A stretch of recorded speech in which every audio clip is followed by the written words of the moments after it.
Compañeros, a continuación vamos a presentar lo que sería el seminario de epidemiología.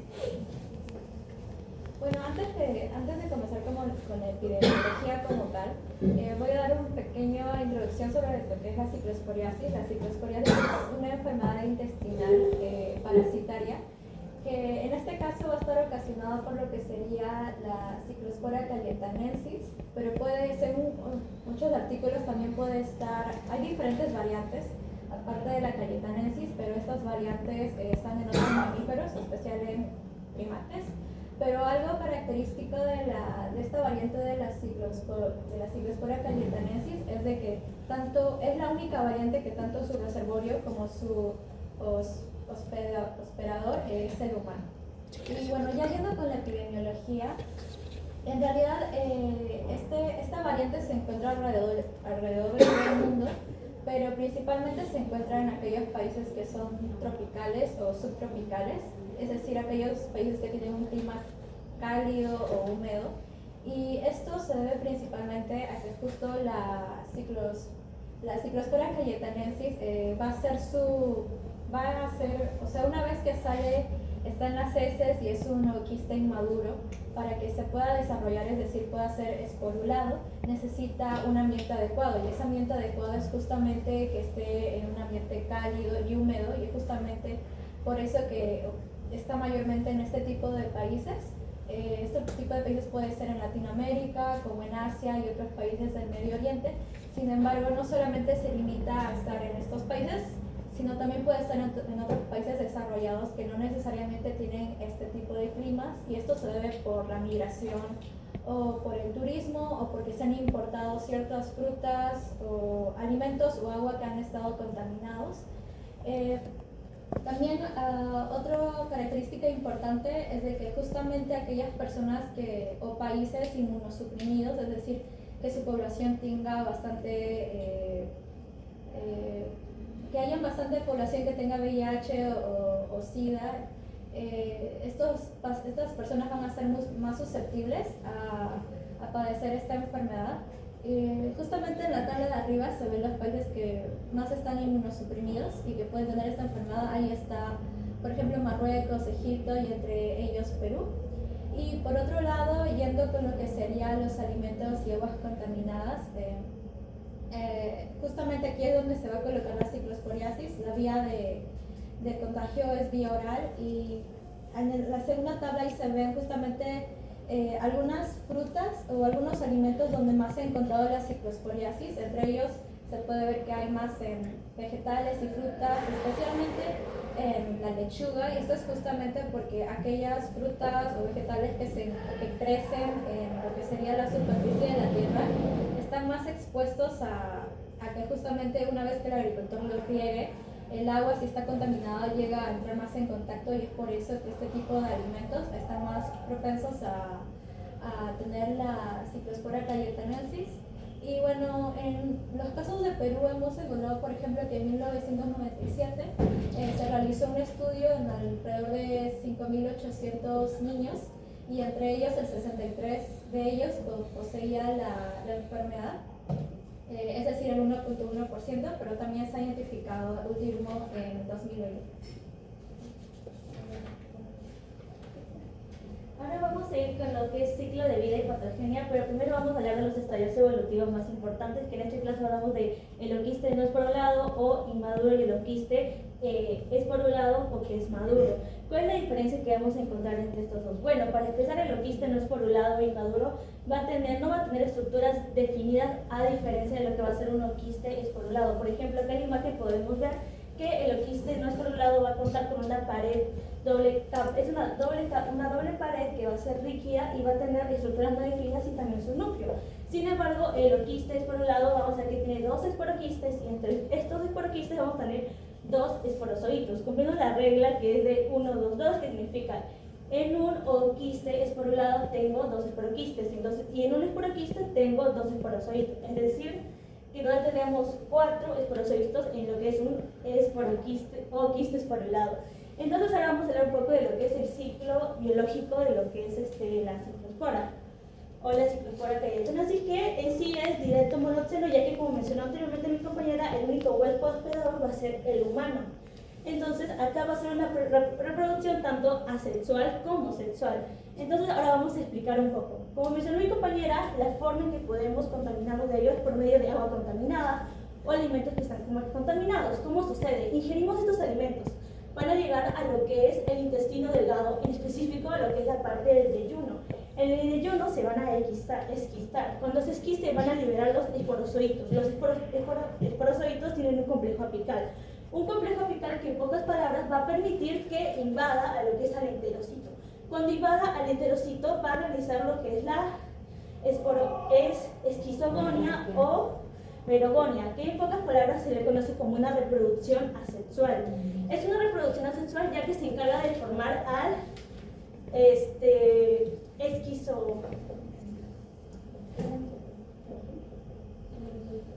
no, merozoito no.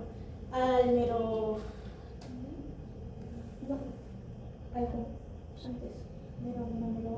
Es técnicamente a quien contiene a los merozoitos, técnicamente se le llama como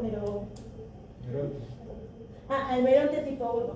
Al meronte tipo 1 que va a liberar como tal merozoitos tipo 1. Estos merozoitos tipo 1 al momento que salen al lumen intestinal van a poder invadir otros enterocitos. Al momento que invada otros enterocitos va a poder hacer dos cosas. Uno, vuelve a repetir este ciclo de reproducción asexual. Es decir, que vuelve a producir un meronte de tipo 1 o de primera generación, o el segundo camino que va a permitir que pueda hacer es formar un meronte de tipo 2.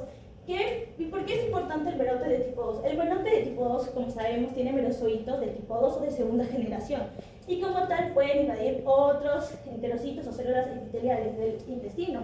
Y lo que va a hacer es que va a permitir que se dé la reproducción sexual. ¿A qué me refiero con la reproducción sexual? Que se dé la gametogonia. La gametogonia es en sí la formación de gametocitos, hablamos del macro. Se refieren gametocitos como el macro y el microgametocito. El microgametocito fecunda al macrogametocito y así se forma un cigoto. Un cigoto que va a desarrollarse dentro del enterocito. Con el tiempo que se va desarrollando va a secretar una pared celular rígida que mencioné. Estar en el oquiste no es por un lado. Una vez se forme esta, con el tiempo se va a excretar por medio de las heces hasta que llegue a su amianto. Como mencionó mi compañera, para que el oquiste no es por un lado, pasa a ser es por un lado. Es decir, maduro, ¿qué tiene que suceder?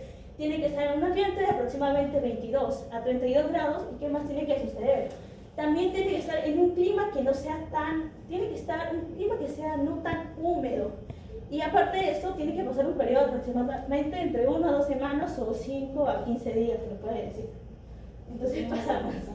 Y bueno, y luego pasar esos requisitos, y ese tiempo va a tener la capacidad de volver a contaminar.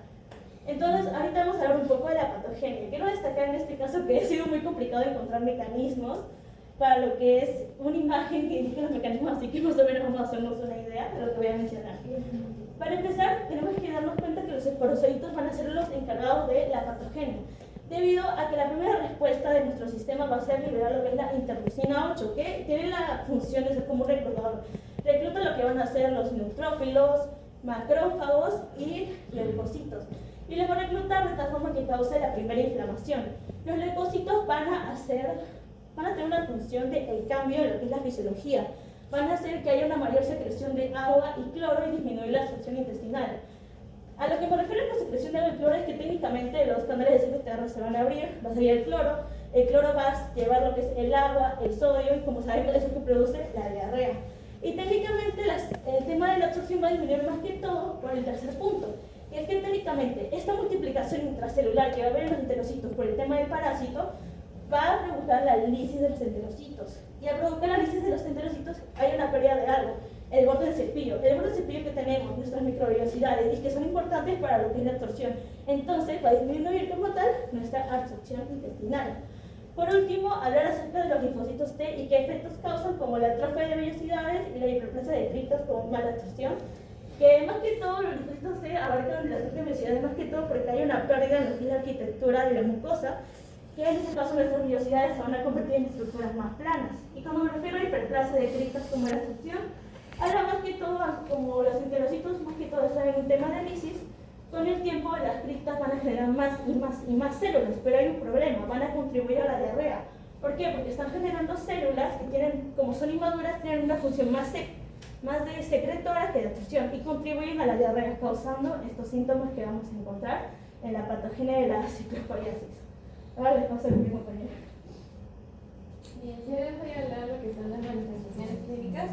Bueno, como había mencionado mi compañera, usualmente para que el ciclospora pueda madurar por un lado y por lo tanto volverse infectante va a tardar aproximadamente una semana o 2 semanas, lo que también va a concordar con lo que es el periodo en el que se va a presentar síntomas, que es aproximadamente también una semana. Ahora, todas las personas no van a reaccionar o van a presentar la misma sintomatología. Va a depender de varios factores. El principal de ellos usualmente es la edad. Usualmente es más propenso en niños escolares, se dice que, por ejemplo, se dice que adolescentes o jóvenes de aproximadamente 20 años son más propensos a ser asintomáticos y sobre todo si ya viven en esas zonas endémicas porque ya han sido expuestos suficiente tiempo o un tiempo bastante prolongado al parásito y ya su cuerpo como que y su sistema inmune se ha acostumbrado al mecanismo de tal. Por otro lado, otro factor importante es los pacientes inmunocomprometidos. Se dice usualmente en los pacientes con VIH-Sida e incluso se menciona que también es delicado para los pacientes que reciben algún trasplante de órganos. Y por último, otro factor y que también explica bastante de los casos es los viajeros. Algunos viajeros extranjeros que se dirigen a zonas endémicas son más propensos a desarrollar la sintomatología y sobre todo mayor gravedad porque nunca han sido expuestos al patógeno. Bueno, entre los síntomas principales, los más comunes, va a revelar que también se suele confundir bastante con otra sintomatología, por eso que no se suele descubrir hasta el tercer mes. Bueno, tenemos la fiebre de grado menor, tenemos fatiga, dolor abdominal, la diarrea, que es el principal, pues suele ser acuosa, suele ser voluminosa, suele ser de 4 a 6 veces al día aproximadamente. También tenemos, bueno, también se menciona que la diarrea no suele ser en muchos casos, pero también se ha presentado que algunos casos pueden presentar lo que es moco y sangre, pero como repito, no es muy común. Ahora, los síntomas en pacientes inmunocompetentes suele durar de una semana mínimo a 3 meses sin medicación. Pero, ¿qué pasa con las personas que son inmunocomprometidas? Ellos, aparte de que suele ser por tiempo muy prolongado, sea con o sin medicamento, suele presentar, ha habido casos aislados en los que ha presentado una sintomatología muy específica. Entre ellos está lo que es, han desarrollado el síndrome de Guillain-Barré, han desarrollado lo que es artritis reactiva, lo que es uretritis estéril y el caso más común entre estos pacientes, lo que es la colecistitis acalculosa, que es justamente muy común en ellos lo que es las infecciones de las vías biliares. Vale recalcar que no suele haber casos de muerte en esta patología, sin embargo, en los pocos casos que ha habido ha sido en niños que han presentado no solo esta infección, sino otras infecciones, usualmente porque la diarrea se ha prolongado por demasiado tiempo y ha conllevado una deshidratación y malnutrición y de por sí ya suelen llevar otras morbilidades. Sí. En cuanto a diagnóstico, hemos encontrado cuatro tipos de diagnóstico que se pueden hacer. Se puede hacer, por ejemplo, un examen coproparasitológico. Este examen coproparasitológico básicamente consiste en agarrar una muestra de heces y ponerlo al microscopio. También se le puede poner una tinta que ayuda a ver la visualización de los quistes inmaduros, en este caso, porque se pueden observar los quistes inmaduros. Se puede usar la función de Ziru-Nielsen modificada. Sin embargo, este examen no es del todo, más que todo, no es tan específico para detectar a los quistes inmaduros en caso haya una una baja carga parasitaria. Esto es más, se les puede detectar cuando la carga parasitaria es mucho mayor. Por otro lado está la microscopía con fluorescencia. Esta también necesita una muestra de heces frescas. La diferencia con la anterior es que justamente se usa rayos UV y esto es porque justamente una característica importante de estos quistes maduros es que emiten fluorescencia. Es por eso que se les puede ver con rayos UV a comparación de otros protozoarios. Y este es mucho mejor que el anterior porque ayuda a aumentar la sensibilidad en caso de que justamente la carga parasitaria es menor. También se usan técnicas de concentración, también se usa la muestra de heces frescas y aquí básicamente se usa la sedimentación con la densidad para así detectar los quistes de otros tipos de componentes que se puedan encontrar en las heces y así descartar otro tipo de problemas. Y finalmente se usa la PCR, pero la PCR se usa en casos de que la carga parasitaria es mucho menor y se necesita detectarlo de una manera más específica. Es por eso que la PCR se puede usar para detectar el ADN del parásito y así tener un diagnóstico mucho más claro. Bien, ahora en cuanto al tratamiento y prevención, bueno, empezando por el tratamiento, todavía no se descubre una vacuna hasta el momento. Si bien cuando yo he investigado todavía están tratando con nanotecnología, pero aún no ha sido decidida. En cuanto al tratamiento más estándar, está la combinación con lo que es trimetopril, sulfamethoxazol, que se encuentra de forma más comercial como Bactrim, Cetro y Coprim. Ahora hay otros, los pacientes usualmente pueden llegar a desarrollar alergias al sulfamadín en caso de pacientes inmunocomprometidos, pero también pueden existir ya pacientes que sean alérgicos de por sí. En ese caso lo que se suele aplicar es lo que es ciprofloxacina y nitazoxanida, pero no tienen la misma tasa de efectividad y normalmente los pacientes suelen rechazar el tratamiento. Bueno, en el caso de lo que es trimetopril y sulfamethoxazol, su mecanismo es bastante interesante porque lo que va a hacer o lo que va a provocar es evitar lo que es la replicación del ADN del parásito, inhibiendo lo que es el ciclo del ácido fólico. Lo que es sulfamethoxazol lo que va a hacer es va a competir con un molécula que se llama paramilobenzoico, también conocido como PABA, que va a competir por unirse a su enzima que se llama dihidroteroato sintasa, con el fin de que no pueda producirse lo que es ácido hidrofólico, que es un precursor del ácido fólico. A su vez, lo que va a continuar la acción es el trimetopril, que va a evitar la conversión de ese ácido dihidrofólico a ácido tetrahidrofólico, que es la forma activa del ácido fólico, inhibiendo lo que es la enzima dihidrofolato reductasa. Entonces, los dos forman una acción sinérgica con el fin de que si no se forma ácido fólico no se va a formar purinas y por lo tanto no se va a formar ADN parasitario y se va a evitar lo que es la replicación del parásito. También se recomienda en casos de los pacientes inmunocomprometidos, sobre todo los pacientes con VIH-Sida, que aparte del tratamiento tengan lo que es la profilaxis secundaria. Hay muchos casos en los que si solo los pacientes preservan solo lo que es la dosis diaria de trimetopril y sulfamethoxazol, si bien suelen presentar mejorías, al tiempo van a sufrir una recaída. Sin embargo, en los pacientes que a su vez también han recibido lo que es profilaxis secundaria, no ha habido estos casos. Ahora, en el caso de prevención, bueno, lo más común y lo que más se recomienda es justamente un buen manejo de la higiene personal con el fin de evitar un contacto con heces contaminadas, pero también lo que bastante se recomienda es la mejora de las prácticas agrícolas. Se sabe que actualmente, y en la mayoría de los casos, en la agricultura se utilizan lo que son aguas contaminadas, residuales o que al tener un contacto con lo que son heces. Esto simplemente va a hacer que haya mayor propagación de lo que es el parásito, no solo necesariamente esto, pero muchos otros incluso peores. Entonces lo que se recomienda es que haya una mayor educación hacia los cultivadores, hacia los agricultores, para que sepan el daño que ponen a la población al usar este tipo de agua, sobre todo en frutas y verduras, que es el medio por el que hay mayor casos de contacto, sobre todo en frutas y verduras que son cultivadas muy bajo tierra. Ahora, aparte de eso, tenemos lo que es el suministro de agua potable. Se recomienda que en cada hogar, cada cierto tiempo, hagan estudios sobre la calidad de su agua y sobre todo de las prácticas domésticas que contribuyen a la contaminación de esta. Muy aparte, se recomienda a los consumidores que si el lavado de aguas de comida o de alimentos para su consumo siempre sea con agua hervida o agua filtrada, ya que pues vale recordar que este parásito normalmente puede evitar o no es afectado por detergentes necesariamente, no ni siquiera por el cloro. Ahora, también quiero recalcar sobre la supervisión de la producción e importación de alimentos. Hubo un brote en varios estados de Estados Unidos en el 2013 por culpa o causante de un cilantro procedente de México, y tras eso lo que sucedió es que se les obligó a los importadores o a los agricultores de cilantro que cumplieran con por lo menos 11 requisitos mínimos sobre seguridad de alimentos y sobre prácticas agrícolas, con el fin de que cualquier alimento que sea importado sea en condiciones sanitarias.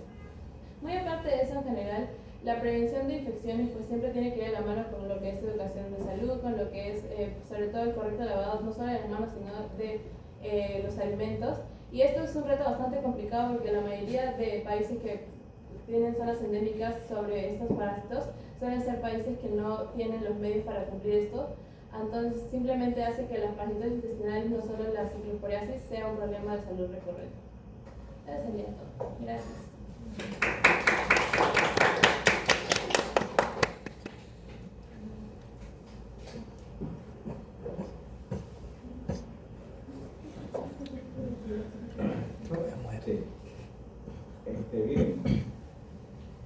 buena revisión, buen seminario. Algunas preguntas, ¿no? ¿Estos parásitos son coccidios? ¿Ah? Sí. ¿Por qué?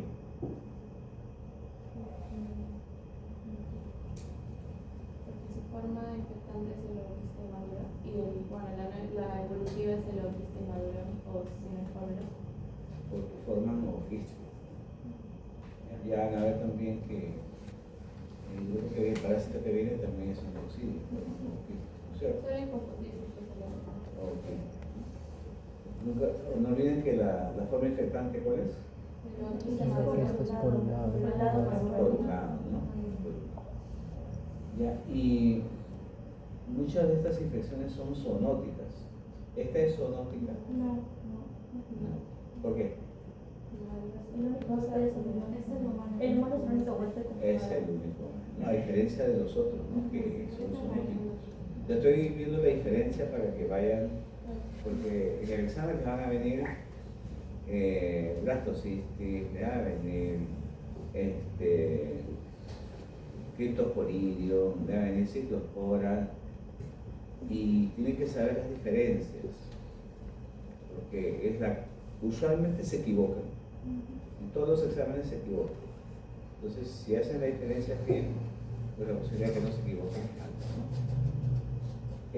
Y ya que es el único huésped es el humano, puede haber infección entre humanos. Ah, O sea, no de forma directa. No de forma ¿por qué? directa. Porque Porque tiene maduración. tiempo madurar. ¿tiene? El oquiste tiene que pasar por un proceso de floración que tiene un tiempo entre 1 a 2 semanas, es decir, que no puede ser directo. Como tal. ¿Dónde hace eso? En las plantas, en las frutas. En el ambiente. Entonces es un dato importante para nosotros poder ver de que no, tienen que estar vulnerando, ¿no es cierto? Y me llama la atención, ¿y por qué no hablaste en el diagnóstico de ¿cómo se llama? El Signilce modificado. ¿Verdad? La coloración Signilce modificado. ¿No se usa aquí? No lo escuché. Sí, lo mencioné ¿Dónde? en el primero. Sí, Ah, ya, pero Sí, es ¿dónde? limitado. Explica los oquistes en O sea, se usa. ¿Eh? Se usa. Sí, sí, se usa. La verdad que no lo escuché, por eso es que me llama la atención, pues no creo que. Claro, se usa, ¿no? Sí. Ya. Y no olviden, como bien dijiste, el medicamento de elección, ¿cuál es? Eso te van a preguntar. La dosis no te van a preguntar, pero sí te van a preguntar el medicamento de elección, porque cada uno de ellos tiene un medicamento diferente, ¿no? Entonces, lo que sí me llama la atención es que este parásito se disemina fácilmente a otros órganos. Creo que no por el tiempo de maduración. Por ahí lo mencionaste, ¿no? En la clínica que podía atacar. Sí, pero es frecuente. No, o sea, yo mencioné la diseminación en lo que es la prevención porque pues, es bastante común realmente las parasitas intestinales es bastante común en zonas donde el saneamiento es bien pobre o las políticas sanitarias es bien pobre y justamente contribuye a la propagación del parásito. ¿Dónde se localiza principalmente Ciclospora? Está en Perú, está en Nepal, No, ¿en qué órgano? En el intestino Delgado, Y uno vino aproximando, ¿cierto? Entonces, usualmente es ahí, ¿no? Y la última pregunta, ¿es invasor o no es invasor?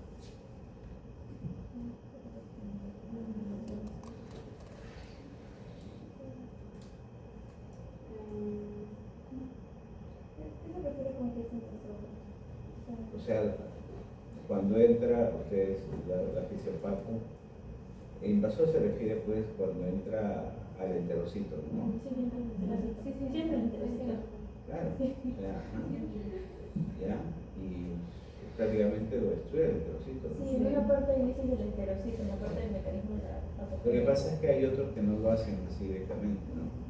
Pero tiene que multiplicarse y liberar su corrosor y pues técnicamente provoca la luz del enterocito. el cepillo y usar métodos de absorción y todo eso. Bien. Bueno, Sí, hay algunos puntitos que también para aclarar y reforzar. Este protozoario es una auxilia, ¿no? Estamos claros. Y hay 3 auxilios que ustedes deben dominar, ¿no?